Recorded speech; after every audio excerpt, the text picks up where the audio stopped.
Okay, so we're starting Unit 1 in the course notes.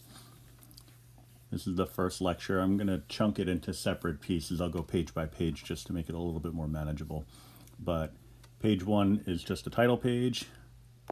Page 2 is where we get down to business, as they say. So we're looking at measures of central tendency, which is mean, median, mode, range, and mid-range.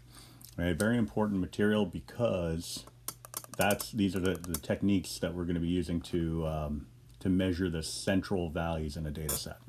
All right, so if we want to find the mean, notation is going to be important but not the end all. The notation, you can see you have the sum is that funky symbol, the sigma. It looks like an E, so I want to call it epsilon. It's a capital sigma. The lowercase x and n represent individual data values. All right, so the mean for a sample, so I'll make a little note here, sample mean is denoted with an x with a bar over its head. So that's x bar, very creative. All right. The formula for x bar is equal to the sum of all of those x values divided by the number of values that are in the set. All right. So I tend to keep it simple with the notation here. The actual formula is a little crazier. The textbook E kind of formula. It's really not necessary, at least for an introductory stat course. So we're going to just kind of streamline things wherever possible. All right, but there are references to the correct, quote unquote, or correct formula available. All right, so but for now, we're just going to say that this is the sum of all the values in a set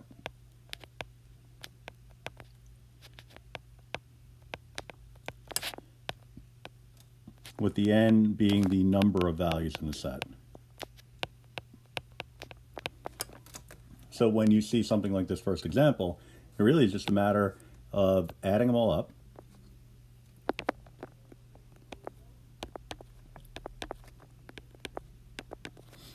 I'll use my little notation over here. And dividing by the number of values that we have. So 1, 2, 3, 4, 5, 6.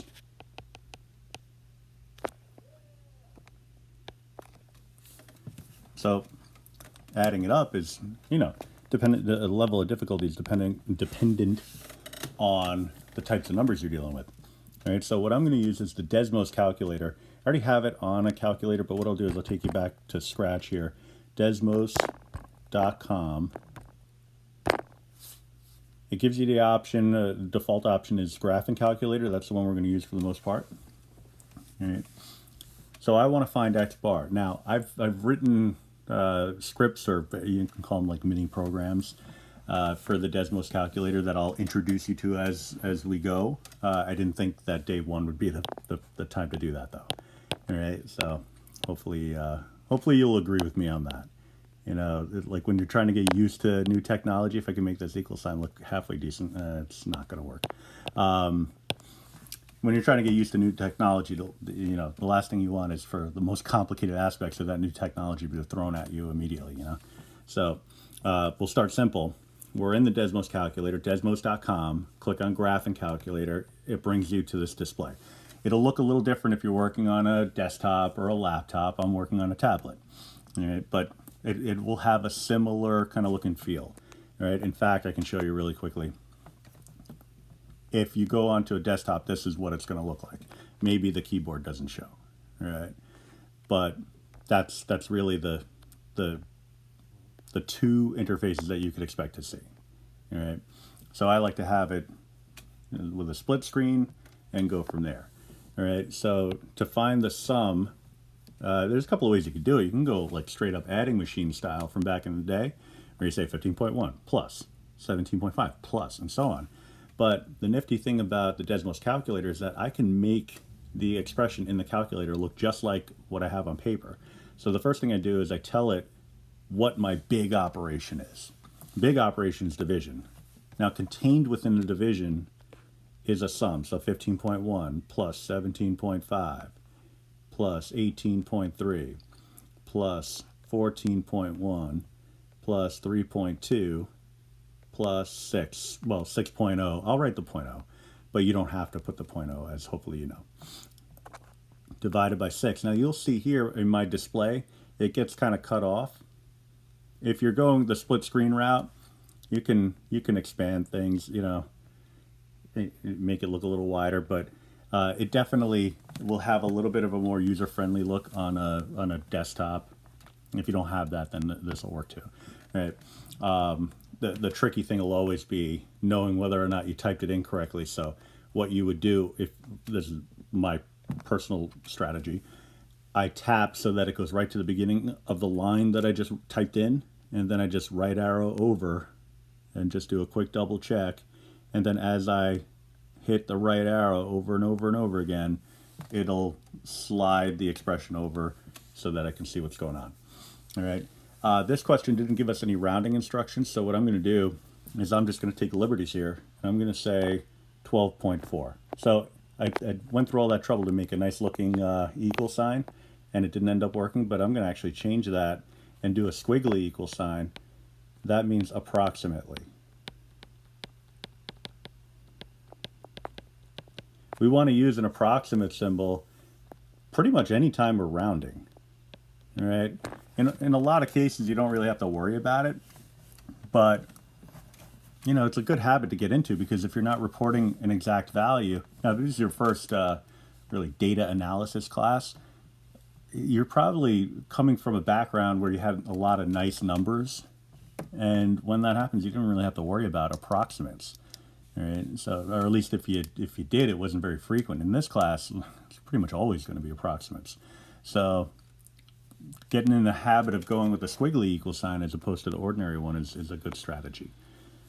So that's the simple concept of the mean. The median, there's a couple of ways to handle it. One way is pretty straightforward, and that is putting the numbers straightforward. It's organizing the data in ascending or increasing order. So we have a raw data set here. We got two of them actually. We would want to put them in increasing order. So I want to write the smallest number first, then the next smallest, the next smallest, the next smallest, and so on until we've accounted for all the values. All right. Like I said, there's another way to do it, but that, you know, actually there's a bunch of different ways to do it. But we're going to use technology a lot. So I'm not going to go crazy showing you all the different ways in which you can do it by hand when most of you are going to default to doing it on the calculator. But I'll show you the one way. All right. So what we do is we count inward from the lowest to the highest. So I'm going to move my highlighter over consistently until I get to the center value. And if they merge to a central value, a single central value, that's what we call alliteration, then that's our median. So in this case, our median is equal, so it's not approximate, it's actually a clean number, it's equal to 6. All right, so we could do the same thing in the next example. So smallest number is 0, 1, 2, couple of 2s, 3, 4, 5, and 6. So I'm going to work my way to the middle again. I'm going to slide to the right, slide to the left, slide to the right, slide to the left, slide to the right, slide to the left, and you're like, ruh-roh, what do we do? And I say, fear not. We can still go to the middle, except the middle is going to be in between the 2 and the 3. I can smidge that over a little bit. All right, so the median is going to be in between, directly in between 2 and 3. So the way we handle that is by averaging, finding the mean of 2 and 3. So I'd say 2 plus 3 divided by 2. So I'm really just kind of looking at, okay, well, we have 2 data points here. We've kind of trimmed this whole set down to just 2 values. It's kind of like doing that example for the mean that we got 12.44, FOR 4. Except there were only 2 values, 2 and 3. What do? We add them and we divide by 2. So 2.5 is what we get as a result here, if I can get my marker to work right. Oh, you know why? Because I have it on the line draw tool. All right. 2.5. All right, so you can do that in your calculator, your Desmos calculator, or you could do it by hand. It doesn't make a difference. All right, in that case, at least, there are going to be some other cases where you're going to want to use technology. For the mode, and I'll get into the tech in a sec. For the mode, we're just looking for the most frequent value. So the number that occurs more frequently than any other value. Well, it appears as though the number 7 occurs more frequently than any other value in this set.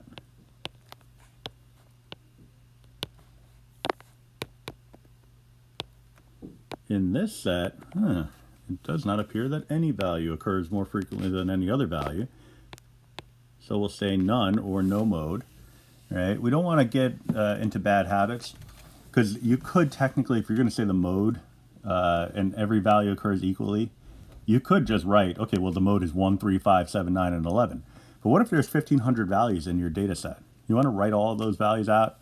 I think not. All right? So something to consider. Just write none. Right? But don't write 0, because then you're indicating that 0 is the most common value, which is absolutely not true. All right? In this set, it looks like 1 occurs twice, but then also 3 occurs twice. And both of those occur more than every other number. So it looks like our mode is the numbers 1 and 3. But in the last one, we have some repetition. Just because you have repetition doesn't mean that that's the mode. We're looking for the most common value. So 1 occurs twice, great. 2 occurs twice, great. But 3 occurs 3 times. That's going to be my mode. All right.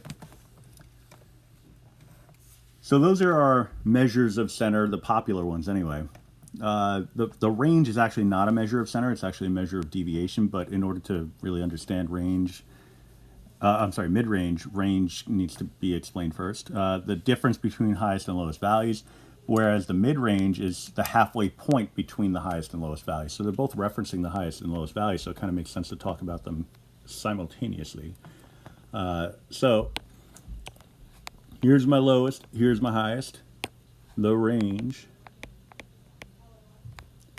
would be equal to 17 minus 1, which would be equal to 16. The mid-range, and by the way, just a quick aside here, you probably noticed that we haven't been really using a lot of notation. You know, there are forms of notation for median, mode, and range, mid-range. It's just it's so cumbersome that it's not worth it. The only one that we really need you to know, I don't know why I said we, I need you to know, it would be the X bar, at least on this page. All right, so the mid-range would be the average of the highest and lowest values. So 17 plus 1 over 2.